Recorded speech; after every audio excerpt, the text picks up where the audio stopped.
Salut à tous, bienvenue dans votre nouvelle rubrique Coup de cœur, coup de gueule, top flop. Enzo, Isaac et Yohan m'accompagnent pour la première aujourd'hui. Et on commence avec Yohan. Il voulait revenir sur les mauvais résultats de Saint-Étienne.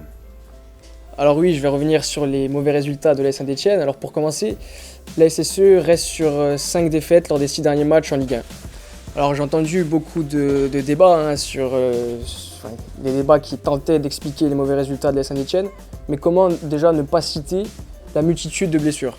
Alors je vais faire l'énumération. Déjà, William Saliba, qui pour moi est le meilleur défenseur de la Saint-Étienne, qui je le rappelle a été acheté 30 millions d'euros par Arsenal, puis reprêté une saison à Saint-Étienne.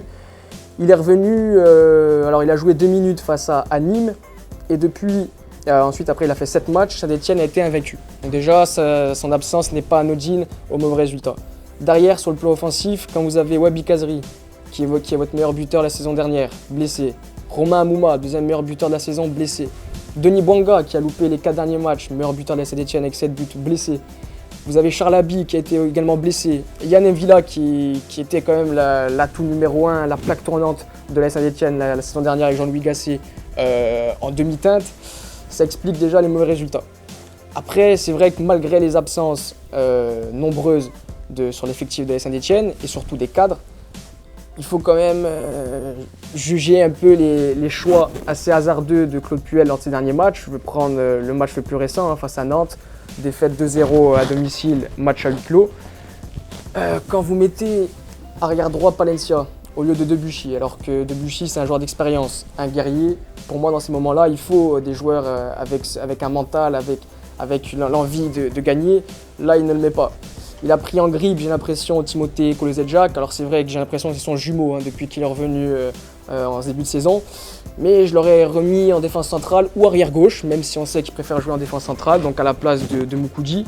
Moukoudi, je le trouve pas tellement satisfaisant au poste de défenseur central. Après, au milieu de terrain, quand vous jouez avec Madi Camara et Yohan Cabaye, pour moi, il n'y a pas assez d'impact physique, surtout face à Nantes. Touré au milieu de terrain, au niveau athlétique, c'est très fort. Donc pour moi, j'aurais mis plutôt Jean-Eudes Daoulou. Et sur le plan offensif, j'aurais mis Charles Abi directement au poste d'avant-centre, qui aurait apporté un peu de physique également. Voilà, c'est ce qui manquait à la Saint-Étienne. En tout cas, je pense que là, avec le retour très prochainement de Denis Bouanga, alors normalement contre Nîmes, lors du prochain match à domicile, un match très, très important pour les deux équipes, Nîmes qui joue le maintien et Saint-Étienne qui doit impérativement gagner pour se relancer. Je rappelle que Saint-Étienne est 15e avec 25 points. Moi, j'ai un discours plutôt positif, contrairement à certains, même si c'est vrai, je suis inquiet par rapport aux derniers résultats, mais quand je regarde finalement le classement, je pense que Saint-Étienne, avec une petite série de 3-4 victoires, peut très vite se relancer et repasser dans la première partie de tableau. Maintenant, il y a peut-être également un autre problème, c'est qu'il faut parler des turnovers de Claude Puel. Il a utilisé plus de 30 joueurs cette saison, c'est trop.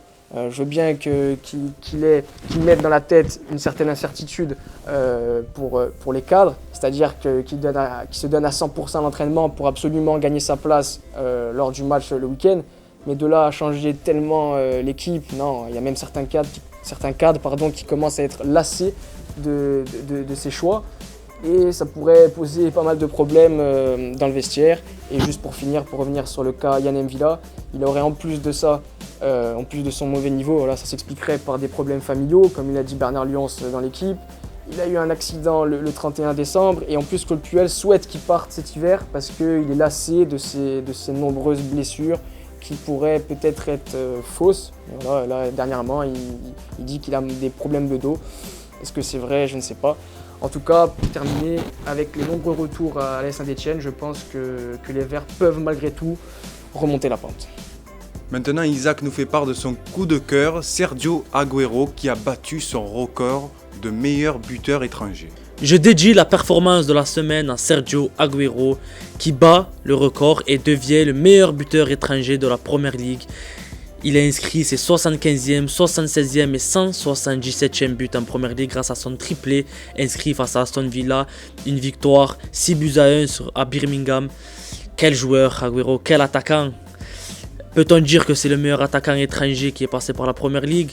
Certains diront que c'est Thierry Henry. Moi je suis persuadé que, en tout cas en Premier League, Sergio Agüero a vraiment marqué les esprits. Certes, ce n'est pas la même période, ils n'ont pas joué à une même période. Les rivalités aujourd'hui ne sont plus les mêmes. Je pense à la rivalité qui oppose Arsenal à Manchester United aujourd'hui n'est plus du tout la même. Mais en tout cas, on est tous persuadés que Agüero est un très grand attaquant.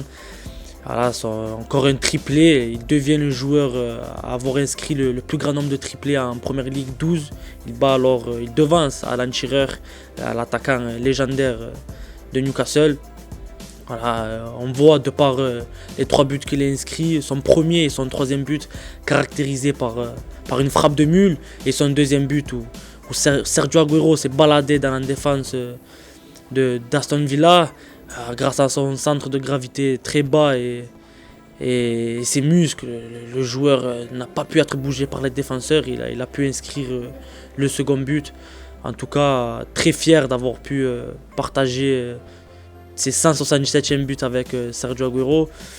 Voilà, je pense que Sergio Agüero peut encore battre le record d'Andy Cole. Il a 10 unités de cet attaquant. Il est actuellement ex aequo avec Frank Lampard, le milieu de terrain de Chelsea, qui inscrit également 177 buts. Et aujourd'hui, avec David Silva, Kun Agüero a vraiment une complicité exceptionnelle, car ces deux joueurs ont délivré. David Silva a délivré 21 passes décisives à Sergio Kun Agüero. Seul un autre duo fait mieux, c'est celui de Frank Lampard envers Didier Drogba. Et à côté aussi, Kevin De Bruyne a pu délivrer 18 passes décisives à Sergio Kun Agüero. Coup de gueule pour Enzo sur la conférence de presse du coach marseillais André Villas-Boas et la polémique qui enfle autour de lui. Moi, je voulais revenir sur la conférence de André Villas-Boas avant Granville Olympique de Marseille en Coupe de France. Il a tenu des propos impressionnants que personne s'y attendait. Des déclarations qui montrent que Jacques Henriot est incompétent à la tête de l'Olympique de Marseille, que c'est une multitude de décisions dramatiques pour le club et pour l'avenir d'André Villas-Boas et certains joueurs olympiens. Je m'explique.